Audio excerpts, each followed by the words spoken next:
வணக்கம் நண்பர்களே. இன்னைக்கு நம்ம நவீன உலகத்தில் பல பாரம்பரியமான விஷயங்களை நம்ம வாழ்க்கையிலேருந்து மறந்துட்டு வரோம். ஸோ அந்த மாதிரி விஷயத்தில் ஒன்று தான் இந்த காலை பூட்டி ஏர் உழுகிற முறை. எங்கேயாவது ஒரு சில அபூர்வமாக தான் இந்த விஷயத்தையெல்லாம் பார்க்க முடியுது. ஸோ இந்த ஏர் உழுகிற இந்த அண்ணா கிட்ட நம்ம சில கேள்விகளெல்லாம் கேட்டுடலாம்.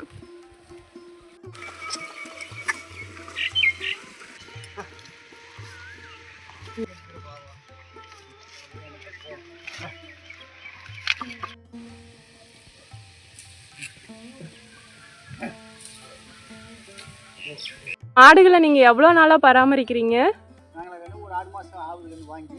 சரி சரிங்கண்ணா. இதுக்கு முன்னாடி வச்சிருந்த மாடு கொடுத்துட்டா. மாடு ரொம்ப பெருசாக வச்சு கொடுத்துட்டா. வயசாயிடுச்சுன்னு கொடுத்துட்டீங்களா? பள்ளி சேர்ந்தா கொடுத்துருவோம், காலையை வாங்குவோம். பள்ளி சேர்ந்தா கொடுத்துருவோம். சரி சரிங்கண்ணா. திரும்பி காலை வாங்குவோம். சரி சரிங்கண்ணா. நாங்கள் 2 பேரும் அது மாதிரி தான். ஓகேங்கண்ணா. எவ்வளோ நாளாக இந்த விவசாயம் பண்ணுறீங்க, இந்த ஏர் ஓட்டுற தொழில் பண்ணுறீங்க? நாங்கள் ஒரு 25 வருஷமா இந்த வேலை செய்கிறோம் 2 பேரும். ஓகேங்கண்ணா. அண்ணனும் நானும் ஒரு 25 வருஷமா 2 பேரும் இதே வேலை தான். Okay okay. எங்கே வேணாலும் போயிடுவோங்க. முத்தூர் கட்டி இங்கே வேலையும் விளையாம். சரி சரிங்கண்ணா. தோல்சராம் கட்டி ஓட்டணும். சரி சரிங்க. எவ்வளோ செலவு பண்ணுவீங்க? கண்ணு இது வேலை இருந்தாலும் இல்லைனாலும் ஒரு மாட்டுக்கு 300 ரூபா செலவாகும். ஒரு நாளைக்குங்களா? ஒரு நாளைக்கு ஒரு மாட்டுக்கு 300 ரூபா செலவாகும். ஓகேங்கண்ணா. ஒரு வேலை இருந்தாலும் இல்லைனாலும் 300 ரூபா செலவாகும். ஆமாம். ஆனால் நீங்கள் அதை ஏற்றுக்கிட்டு பண்ணி தான் ஆகணும். அதை ஏற்றிக்கிட்டு பண்ணி தான் ஆகணும். நாங்கள் பாரம்பரியமாக வச்சுருக்குறோம். இப்போ 10-40 வருஷமா எங்கள் அப்பாரும் பாட்ட உள்ள காலத்தில் வச்சுருந்தாங்க.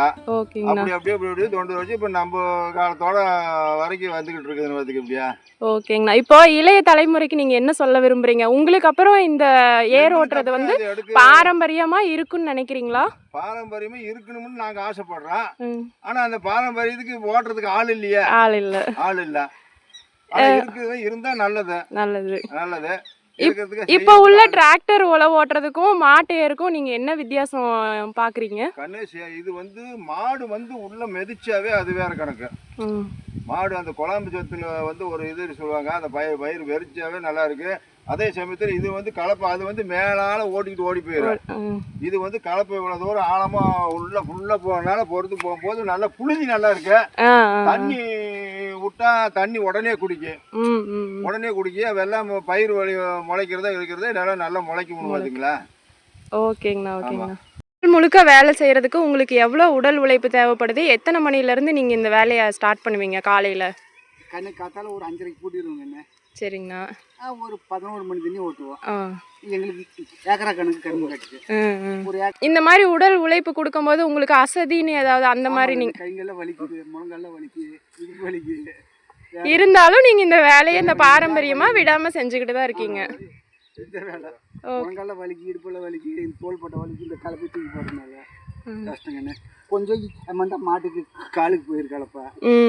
இது இப்போ எங்களுக்கு உழவு ஓட்டிக்கிட்டு போறதுனால, உழவு ஓட்டுறதுனால இந்த மோடி பிடிச்சிட்டு போறதுனால ஒரு அழுப்பு தெரியறது இல்லைன்னு பாத்தீங்களா. மனுஷன் ஒரு குச்சி ஊனிக்கிட்டு நடக்கிற மாதிரி இந்த மோடி பிடிச்சிட்டு போறதுனால நாங்க மாடு இல்லாத எங்களாலே நடக்க முடியாதுங்க. மாடு இல்லாத ஒரு 10 சுத்தி நீ நடந்து வானா வர முடியாது. போகுது மோடி பிடிச்சிட்டு நாங்களும் போறோம். அதனால தெரியறது இல்லை. வேலையை கண்காணிச்சுட்டு இருக்கிறதுனால அழுப்பு தெரியறது இல்லை. அதுக்குதான் ஒரு மணி நேரம் 1/2 மணி நேரம் ரெஸ்ட் போடுறது கொஞ்சம். ஓகேங்கண்ணா. ஆனால் இப்போ 11 மணி வரையும் அப்படிங்கிறது வெயில் வர வரைக்கும். அதுக்கு மேலே மாடு தாங்காது. அப்படி ஓட்டலாங்கண்ணே. மாட்டுக்கு வாயில செலவு வரும். அது மாதிரி செலவா வரும். அது நம்மள மாதிரி வாயில அதனால தானே வயல் செலவா வருது. அவங்களுக்கும் ரெஸ்ட் கொடுக்கணும்ல. நம்மளுக்கு வாய் இருக்குது, அதுக்கு வாய் இல்லை சொல்லி வாக்கூட போட்டு கழுத்துலேயே தும்ப போட்டு பூட்டி இருக்கிறேன். நம்ம சொன்ன வயசுல அது கேட்குது. சரி. அண்ணா, இப்போ இந்த மாடுகளை உழவுக்கு விவசாய நிலத்துக்குள்ளே கூட்டிகிட்டு வரீங்கல்ல, பயிர் இருக்கிற இந்த நிலத்துல ஒழுக கூட்டிகிட்டு வந்தீங்கன்னா அது எப்படியும் பயிர் சாப்பிடும்ல. அதுக்கான பாதுகாப்பாக நீங்கள் மாடுகளுக்கு என்னென்ன பண்ணி உள்ளே கூட்டிகிட்டு வருவீங்க? அதுக்கு தான் அந்த வாக்கூடு மாதிரி போடுறது. பயிர் கடி அது ஓட்டும் போது கொஞ்ச நேரம் கடிக்குங்கன்னு, அப்புறம் அழுப்பாயிடுச்சுன்னா அது கீழே குமியாது. இருந்தாலும் அது கீழே குமி மேல குமி இருக்கும் போது நம்மளால உழவு ஓட்ட முடியாது. அதனால அதுக்கு 2 போட்டுக்கிறது. வாய்க்கு கீழே குமியாது, எடுக்காது, ஒண்ணும் பண்ணாது. அதுக்குதான் அது. ஓகேங்கண்ணா. இப்போ மாடுகளுக்கு இது இப்போ இந்த மாதிரி வந்து உழுகுறனால மாடுகளுக்கு ஏதாவது பாதிப்பு வருமானா? அதெல்லாம் இருக்காது. நம்ம வந்து அதுதான் கரெக்டா நம்ம எப்படி இப்போ நம்மளால ஒரு முடி வரைக்கும் தானே சம தூக்குறோம். முடியாத ஒரு 50 கிலோ நம்மளால தூக்க முடியும், ஒரு 50 கிலோ தூக்கலாம், ஒரு 100 கிலோ தூக்குற மாதிரி தான் 100 கிலோ தூக்கலாம். அதுக்கு ஒரு முடியிற வரைக்கும் தான் நம்ம இதுக்கு தான் முன்ன பின்ன இது வச்சுக்கிற மாதிரி. அது வந்து கலப்பை ஏற்றின்னு இறக்குறது கணக்கா உழவு ஓட்டுற சீருக்கு வச்சுக்கிறது. அந்த டைமுக்கு ஒரு 10 மணி மேல ஒரு 10 மணி 11 மணிக்கு மேல அவுத்து விட்டுறது. அதுக்கு மேல நம்ம ஓட்டலாம்னு ஆள் மாத்தி கூட ஓட்டலாம். இன்னும் 2 பேர் போட்டு ஆள் மாத்தி கூட இருக்கலாம். அந்த நேரத்துல ஓடும் போது அப்புறம் மாடு முடியாதுன்ற முடியலன்னா ஒண்ணு படுத்துக்கு அப்புறம் என்ன ஒண்ணு வாயில செய்வாது என்னால முடியலன்னா சொல்ல ஏதோ ஒண்ணு தலையை அடிக்கிட்டு படுத்துக்கு ஏதோ ஒண்ணு பண்ண அது ஒரு கரெக்ட் தான் டைம். ஓகே ஓகேங்க. அதுக்கு ஏன்னா அப்ப நீங்க வந்து இந்த டைமை ஃபாலோ பண்ணணும். ஒரு இவ்வளோ நேரம்னா இதுக்கு மேல மாடுனால முடியாது. அதை வந்து நம்ம கவனமா பாத்துக்கணும். ஒரு மழை வந்து இவ்வளவுதான் வேலை செய்யணும்னு ஒரு கணக்கு இருக்குது. இப்போ ஒரு ஏக்கரை ஓட்டுறோம்னா அந்த ஒரு ஏக்கரை ஒரு 10 மணிக்குள்ள முடிச்சிருவான். அதுக்கு மேல காடு இருந்தா நாளைக்கு வந்துடும். இப்ப இதை வந்து நேற்றுக்கே ஓட்டுறமாட்டா பொழுதுக்கு கூட ஓட்டலாம். மாட்டுக்கு சிரமமா போயிடும். மாடு செய்யற மாடு அதனால மாட்டுக்கு சிரமமா போயிடும். அதனால ஒரு குரூப் டைம் வந்தாலே அவுத்து விட்டுருவோம் நாங்க. ஓகே ஓகேங்க. மறுபடியும் போட்ட மாட்டோம். 5 நேரம்லாம் போட்ட மாட்டோம். ஓகே ஓகேங்க. ஒரு நேரம் மட்டும் தான். ஓகேங்க. மாடுகளோட பராமரிப்பு செலவு டெய்லி 300 ரூபா பக்கம் ஆகும்னு சொன்னீங்க. மாட்டுக்கு 300 ரூபா. அப்புறம் நீங்க வந்து வேலையும் உடல் உழைப்பு பயன்படுத்தி தான் செய்றீங்க. இப்போ நான் என்ன கேட்குறேன்னா, மாடுகளுக்கும் பராமரிப்பு செலவு அதிகம், உங்களுக்கும் உடல் உழைப்பு அதிகம். இந்த வேலையை விட்டுட்டு வேற ஏதாவது தொழில் பண்ணலாமா அப்படின்னு நீங்க யோசிச்சிருக்கீங்களா? வேற எங்களுக்கு தொழில் எல்லாம் இல்லை. வேற எல்லாம் தொழில் பண்ணா அதுல அதிக முதலீடு போட்டுனேன். இதுக்கே எங்களுக்கு இதோட வண்டி மாடோட 3 லட்ச ரூபா செலவாகுது. இன்னும் இதுக்கு மேலேன்னா வேற தொழிலுக்கெல்லாம் எங்களுக்கு விருப்பம் இல்லை. இன்னும் கொஞ்ச நாளைக்கு இதே வச்சிருந்துட்டு நிறுத்திடலாம். ஆமா தெய்வம் தான் கட்டித்தொழில மாடு இருக்குன்னு எங்களுக்கு 2 பேருக்கு வேலை இருந்தாலும் இல்லைனாலும் தினமும் வேலை இருக்காதாயா. ஒரு 10 நாளைக்கு கூட இருக்கு, இல்லாத கூட இருக்கலாம், ஒரு மாசத்துக்கு இல்லாத கூட இருக்கலாம். அதை பார்த்துக்கிட்டு நாங்க பராமரிப்பு பண்ணிக்கிட்டு தான் இருக்கிறோம். ஆனா மாடு கட்டித்தொழில் இருக்குண்ணே. அதை வச்சிருந்த பழையாச்சு எங்களுக்கு இதாங்க தொழில். இந்த மாட்டை விட்டுட்டு இந்த உழவு தொழில் விட்டுட்டு போக மாட்டோம். எங்களுக்கு உயிர் போயிடுச்சுன்னா அதுக்கு மேலே எப்படியா தெரியாது. பாரம்பரிய தொழில வேற தொழிலுக்கு போறதுக்கு எங்களுக்கு விருப்பம் இல்லைன்னு பார்த்துக்க. இதே எங்களோட அந்த பாரம்பரிய தொழில் அப்படியே இப்போ ஆதி காலத்துலேருந்து 40 வருஷமா அப்படியே ஒன்று வந்துருச்சு. இப்போ எங்களோட தான் நிற்கி இனிமேல் வாரிசுக்கு ஓட்டுறதுக்குலாம் ஆள் இல்லை. நீங்க இந்த தொழிலை கத்து கொடுக்கணும்னு நினைக்கிறீங்களாண்ணா? வேற யாருக்காவது வந்தா கத்து கொடுத்துருவோங்கண்ணே. வந்தா கத்து கொடுத்துருவான். ஆனா முடியாது, வரமாட்டாங்கன்னு அதுக்கு, அது இன்ட்ரெஸ்ட் எடுக்க மாட்டாங்கன்னு அதுக்கு. அவங்களுக்கு வந்து ஒரு வாரம் 10 நாளைக்கு வேலை இருக்குங்கண்ணே. ஒரு மாசம் கூட வேலை இல்லாத இருக்கலாம். வேலை இருக்கும்போது நல்லா இருக்கு, பரவாயில்ல வருமானம் வருது அப்படின்னு. வேலை இல்லைன்னா தொந்தரவு. அதெல்லாம் ரெண்டையும் சரி பண்ணி தான் நம்ம மாடு வச்சிருக்கணும் அதுக்கு. வேலை இருந்தாலும் இல்லைனாலும் தின செலவு. ஓகேங்கண்ணா. பேட்டரி கூட ஓட்டினா தான் செலவு. இது வந்து அப்படி கிடையாது, தினம் செலவு பண்ணியா தான் அவனுக்கு. ஒரு மாட்டுக்கு 300 ரூபா செலவாகும். இப்போ நம்ம விவசாய நிலம் வச்சிருக்கிறவங்க மாடு வச்சு பராமரிப்பு பண்ணுனா இந்த ஏர் உழுகிறத வந்து பாரம்பரியத்தை இது கடைபிடிச்சு கொண்டுட்டு போகலாம் இல்லைங்களா? ஆமாயா, வச்சிருக்கலாம். அவங்க வந்து நம்ம காடு தானே, சொந்த காடு தானே, அதுக்கு ஓட்டுறதுக்கு ஆள் போடணும். இப்போ இதை வந்து ஆள் போட்டு ஓட்டினாலும் லாய்க்க கூடாதாயா. நம்ம முதலீடு நம்ம அது மாட்டுக்கு போற மாதிரி பக்குவமா நம்ம செய்வோம். அவன் ஓட்டுறவங்களாம் அப்படி ஓட்ட மாட்டேன், கண்ண பின்னு ஓட்டுவான், அதெல்லாம் ஆகிக்கூடாது. மாடு இன்னைக்கு விவசாயத்துக்காரங்க வச்சிருக்காங்கன்னா 10 ஏக்கரா வச்சிருக்காங்கன்னா அவனுக்கு ஆள் போட்டு தான் செய்யணும். ஆள் போட்டு செய்வோம், முதலுக்கு நட்டம் வந்துடும். மாடுகளுக்கு ஆள் போட்டு செய்யறவங்க வந்து ஆள் வந்து மாடுகளை கரெக்டா கவனிக்க மாட்டாங்க, உழவுல மட்டும்தான் கான்சென்ட்ரேஷன் பண்ணுவாங்க அப்படிங்கிறீங்க. சொந்த பொருள்னா நம்ம சொந்த பொருளை கவனிப்பான். ஒரு மோட்டர் சைக்கிளே கொடுத்தோம்னா நம்ம ஒண்ணுனா ஒரு மேடு பள்ளத்தோட ஒரு ஓஸ் எடுத்துட்டு போனா அட்ரா வண்டி போற சீக்கிரம் போற வழி பாரு அப்படிங்கிற மாதிரி ஆளு கையில் கொடுத்தா அது லாயக்க கூடாது. அது மாடுன்னா நம்ம பராமரிப்புலயே இருந்தா தான் மாடு. இப்போ நம்ம வளர்க்குறோன்னா இப்போ மாடுகள் ஏதாவது உங்ககிட்ட தெரியப்படுத்தணும்னு நினச்சா நீங்கள் கண்டுபிடிச்சிருவீங்களாங்கண்ணா? அதெல்லாம் நம்பர் வச்சிருக்கிறோம்ல கண்ணு, எல்லாத்துக்கும் ஒரு புறாக்குற மாதிரி. அப்படி இல்லைங்கண்ணா, மாட்டுக்கு இப்போ ரெஸ்ட் வேணும்னு நினைக்குது அப்படிங்கன்னா அதை நீங்கள் கண்டுபிடிச்சிருவீங்களான்னு கேட்குறேன். அது போகிற அசரிக்கிலேயே தெரிஞ்சுக்கலாமாயா. மாடு ஒரு உடம்பே சரியில்லைன்னா கூட அசை வாங்காது, எப்பயுமே நார்மலா இருக்கிற மாதிரி முகத்துல இப்படி ஈ அடிக்கிறது அப்படி அடிச்சுக்கிட்டு இருக்க. ஒரு உடம்பே சரியில்லைனா கூட அப்படியே தான் விரும்பத்தை முடிச்சாப்புலதான் நிக்கும். அங்க நம்ம கஷ்டமான நேரத்துல அது போற நடையே தெரிஞ்சுக்கலாம். அசரிக்கலை எப்படி நடக்குது அப்படின்னு அதை பார்த்து நாம அவுத்துக்க வேண்டியதான். ஓகே அவுத்து விட வேண்டியதான். வந்து ஜல்லிக்கட்டுக்கெல்லாம் பயன்படுத்தலாமா? இந்த மாடுக்கு ஆகாதுங்க. அதுக்கு வந்துக்கன்னு இந்த உழவுல ஓட்டாத காலங்கன்னு தான். ஓகே ஓகேங்கண்ணா. இது வந்து ஜல்லிக்கட்டுக்கு எல்லாம் மாடு பெருசு. இது வந்து இந்த மாதிரி உழைக்கிற உழவு தொழிலுக்கு தான். ஜல்லிக்கட்டுக்குன்னா தனியா பழக்கணும். தனியா சின்ன சின்ன காலங்க. ஓகே ஓகேங்க. சின்ன சின்ன காலங்கன்னு இந்த இத்த வளர்த்தி. ஓ, பிறந்த குழந்தையில இருந்தே அதை ஜல்லிக்கட்டுக்குன்னு வளர்த்தா பழக்கணும். அதை இந்த முட்டை பழக்கி வச்சிருந்தா முட்டை. இப்ப வந்து இந்த மாட்டை இல்லாம நீ கூட போய் அவுக்கலாம். நீ கூட அவுக்கலாம் பயந்துக்கு. அது மாதிரி இதுலயும் ரெண்டு ஒரு மாடு முட்டி போடு. கண்ணு ரெண்டு ஒரு மாடு முட்டி போடு. ஒட்டே முட்டி போடு. இந்த நம்ம கூட்டாளி கூட ஒரு மாடு முட்டிங்க குறவலையில 7 தையல் போட்டிருந்தாங்க. 7 தையல் போட்டிருந்தாங்க. இதை வந்து பழக்கம் பண்ணி வச்சிருக்கோமாயா. நம்ம முட்டாதுக்குன்னு போனா நிக்கி போனா ஐனா போவ திருப்புனா அது ஒரு பாப்பான்னு திருப்புனா திரும்ப அதெல்லாம் பழக்கம் பண்ணி வச்சிருக்கனால இதெல்லாம் என்ன தெரியுதா, சளிக்கட்டு ஓடி விட்டு ஓன்னா மூஞ்சி சொறி அதெல்லாம் ஆடு காங்காத இடத்துல முட்டு பழக்கம் வச்சிருக்கேன். பயத்துல ஓடுற வேகத்துல முட்டு போட்டு. இப்ப நாங்க வந்து இந்த மாட்டை இங்கெல்லாம் தொடறோங்கன்னு இப்படி எல்லாம் தொடறோம். இந்த நீ தொட்ட நிக்காது.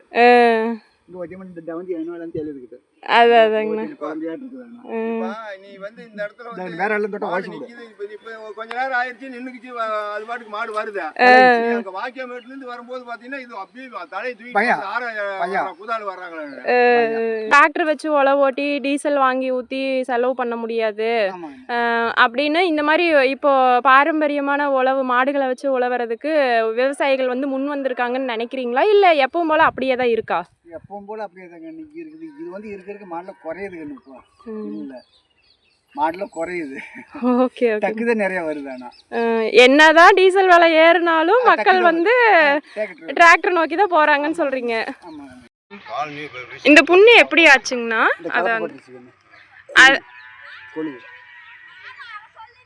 இப்போ மற்ற புதுசா இருக்கிற மக்களை பார்த்து அது பயந்து ஓடி. ஆமா பயந்து தாண்டினதுல கொழுவு காலில் பட்டுருச்சு. கலப்பை காலில் பட்டுருச்சுங்கிறீங்களா? இந்த கலப்பையா? இதே கலப்பை இந்த இது பட்டுருச்சு. நீங்க ரெஸ்ட் எடுக்கலாம்னு விட்டு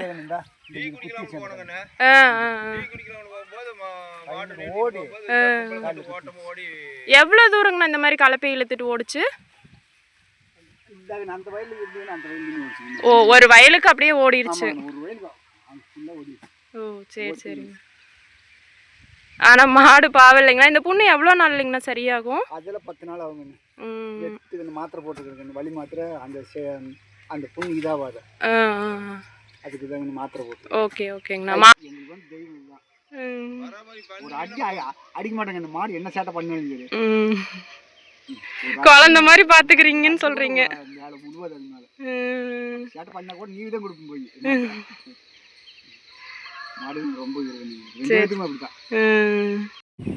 அண்ணா, இப்ப இந்த வீடியோ பாக்குற மக்களுக்கு நீங்க ஏதாவது இந்த பாரம்பரிய உழவு முறையை பத்தி சொல்லணும்னு நினைக்கிறீங்களாங்கண்ணா? வேற என்னையா, இது வந்து உழவு ஓட்டுனா இந்த மாட்டேரில் ஓட்டுனா நல்லா பயிர் வந்து கிளச்சி வரும். வேறெல்லாம் அந்த பயிர் கிளச்சி வரும் பாத்தீங்களா?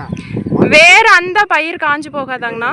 அந்த புது வேர் வந்து அந்த பண்ணாடையாட்டு இருக்கிற வேர் வந்து அந்து போய் மறுபடியும் புது வேர் வரும். மண்ணு பொதுப்பு கொடுக்க பொதுப்பு கொடுக்கும்போது அந்த மண்புழுவெல்லாம் அதிகமாக வரும் பார்த்தீங்களா? Okay okay. மண் பொதுப்பு இருந்தால் தானே மண்புழு அதிகம். மண்புழு அதிகம் வரும்போது விவசாய பயிர் நல்லா வரும். அதுக்கு அது உரம் கொடுக்கும்போது அது பயிர் நல்லா கருங்கருப்பாக நல்லா வரும். அதனால மக்கள் வந்து டிராக்டர் விவசாயத்துக்கு பதிலாக இந்த மாதிரி மாடுகளை பயன்படுத்தினா நல்லா இருக்குன்னு சொல்றீங்க. அதுவும் பயிர்கள் இருக்கும்போது வந்து டிராக்டர் உள்ள கொண்டு வந்து உழவ முடியாது. அப்போ இந்த மாதிரி மாடுகள் வந்து கை கொடுக்கும் நமக்கு. இது வந்து இந்த காடு வந்து ஒரு 20-25 ஆள் 30 ஆள் செய்யற வேலை. இப்போ 4 மாடு 2 ஆள் வேலை முடிச்சிடணும் பாத்தீங்களா? ஓகே ஓகேங்க. ஆளு சிக்கனம் பண்ணி போடுறவங்க பாத்தீங்களா? நன்றிங்கண்ணா, இவ்வளோ வேலைக்கு நடுவுலையும் எனக்காக கோஆப்ரேட் பண்ணதுக்கு ரொம்ப நன்றிங்கண்ணா. நீ ஆசைப்பட்டனால தான் இல்லைன்னா நாங்கள் நேரம் இந்த வேலையை முடிச்சு நான் வேற ஆள் வந்து போட்டோ எடுத்து சண்டை போயிடுவேன். அப்போ கூட்டாளி கூட சொல்லுவார், தம்பி எடுத்துட்டு போறான் அப்படி இந்த அவரும் சண்டை போயிடுவேன். எதுக்கு நீ போட்டோ எடுக்கிறீங்க? அந்த கொடுமுடியில் போகும்போதுக்கு இந்த மாதிரி பார்ப்பாங்க, நிறைய பேர் எடுப்பாங்க. இருக்காதுன்னு சொல்லுவேன். இவரு சரி அண்ணன் சொல்லுவார், தம்பி எடுத்துட்டு போறாங்க ஆசை அப்படிங்கிறது.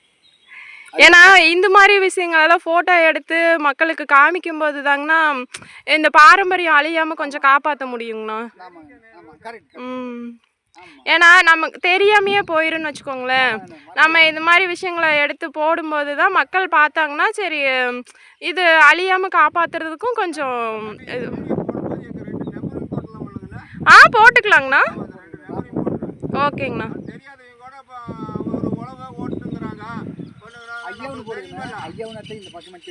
ஓகேங்கண்ணா. ஓகேங்கண்ணா. ரொம்ப நன்றிங்கண்ணா.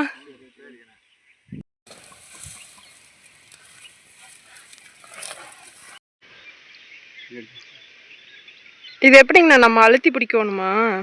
ஆமாங்கண்ணா. ஓடி பார்க்குறியா? பிடிங்கண்ணா. பிடிச்சிட்டு நீ வா போடுவாமா. வாமா அப்படி பயமா. சூப்பராக நிற்கிறேன் கண்ணு, சூப்பராக நிற்கிறேன். அப்படியே வா, சென்ட்ரலே வாமா நீ. அது எங்கன்னா அங்கங்கே போகுது சாமி. நீ வந்து கலப்பில இழுக்க வேண்டாம், லேசாக பிடிச்சிக்க. வா அப்படியே வா, வா அப்படியே வா, விட்டுரு ஆயின்னு போகும். அப்படி திருப்பி சாமி போக. நீ சென்டர்லேயே போய் அண்ணன் சரி போமா. நீ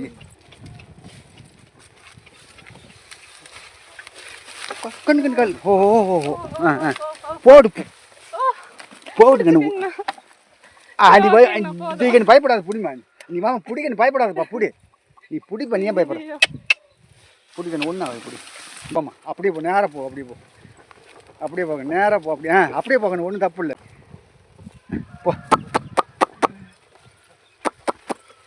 ஓ ஓ ஓ ஓ ஓ திரும்ப இந்த நீ தெரியுது கண்ணு. சென்டர்லேயே பிடிச்சிக்க நீ. திரும்பிக்காத கணக்க போ. போடுங்கண்ணு போ. போமா அப்படியே போமா. சூப்பராக தெரியுறியா?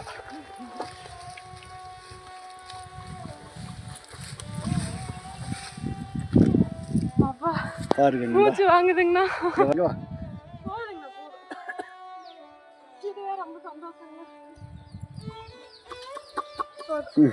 நீ வர்ற கண்ணு. இவ்வளவு நேரம் இந்த வீடியோ பார்த்ததுக்கு ரொம்ப நன்றிங்க. இந்த வீடியோ பார்க்குற நீங்கள் விவசாயிகளாக இருந்தால் உங்களுக்கும் மாட்டேர் உழவு ஓட்டணும் அப்படின்னா இவங்களோட கான்டாக்ட் டீட்டெயில்ஸ் கமெண்ட் செக்ஷனில் பின் பண்ணுறேன், செக் பண்ணி பார்த்துக்கோங்க. முக்கியமாக கரும்பு விவசாயிகளுக்கு கட்டக்கரும்பு நல்லா கிளச்சி வரணும்னா இந்த மாட்டேர் உழவு வந்து ரொம்ப யூஸ்ஃபுல்லாக இருக்குங்க.